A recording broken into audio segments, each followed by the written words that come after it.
Welcome back everybody. So who's interested at looking at the first wave of reviews for their first female superhero ever, starring Brie, watch my movie but shut up about it, Larson?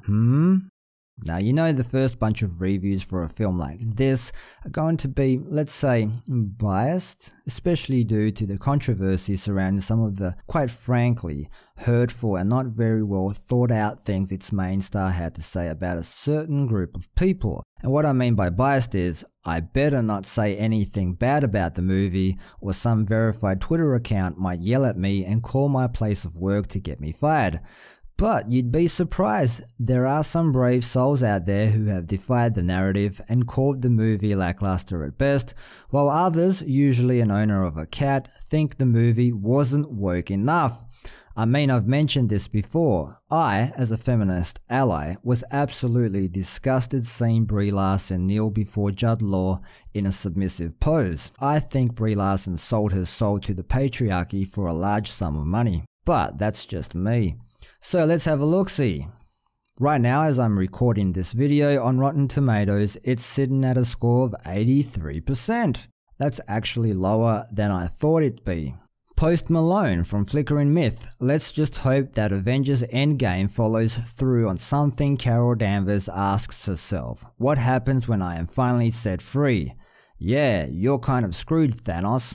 Thanks, Post Malone. Mick LaSalle from the San Francisco Chronicle. Good thing it's still March. Captain Marvel would have made a weak start to the summer blockbuster season. Fellow feminist ally Peter Travers from the Rolling Stone. You could ding it for convoluted plotting and a retro style that flattens the usual Marvel fireworks, but a dynamite Brie Larson gives hell to cosmic villains and sexist trolls. You hear that, you sexist trolls? And an orange feline named Goose is the best movie cat ever. Christian Toto from HollywoodIntoToto.com. It's as woke as star Brie Larson's press push. David Ehrlich from the IndieWire. Neither a blast from the past nor an inspiring glimpse into the future. At the end of the day, it's just another Marvel movie, and not a particularly good one at that. Rachel Wagner from Rachel's Reviews. The middle section has a lot of exposition and plot, but then they bring it around and end it on a really positive note, and I enjoyed it. Good for you, Rachel Wagner. I'm glad you enjoyed it. Kristen Lopez from Culturist. A great superhero origin story hobbled by the corporation using it for their own selfish purposes.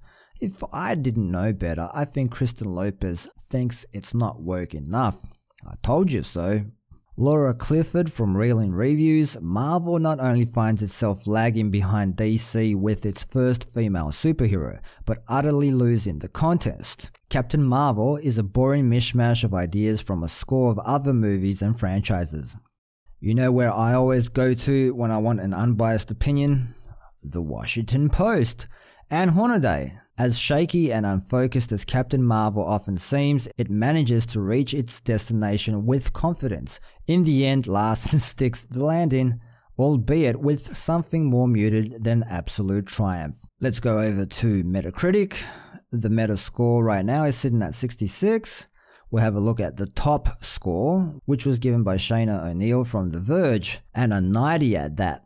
It rises to the occasion with strong performances and with its director's willingness to slow down and take their stories seriously, balancing humor, action, and exposition in a carefully calibrated package. While on the other end of the spectrum is Johnny Oleksinski from the New York Post with a 38. What's said to be Marvel's most powerful superhero ever is served melatonin by Larson. There is precious little texture or detail, ups and downs, or emotions of any kind in her performance. Wait, what are you telling me? Brie Stone-faced Larson isn't able to pull off an emotion of any kind? What about disdain? I'm pretty sure she can pull off disdain. The character, even when kicking ass, is a total bore. Such as it is, the film's best moments are provided by Jackson and a hilarious cat. So there you have it, make of that what you will.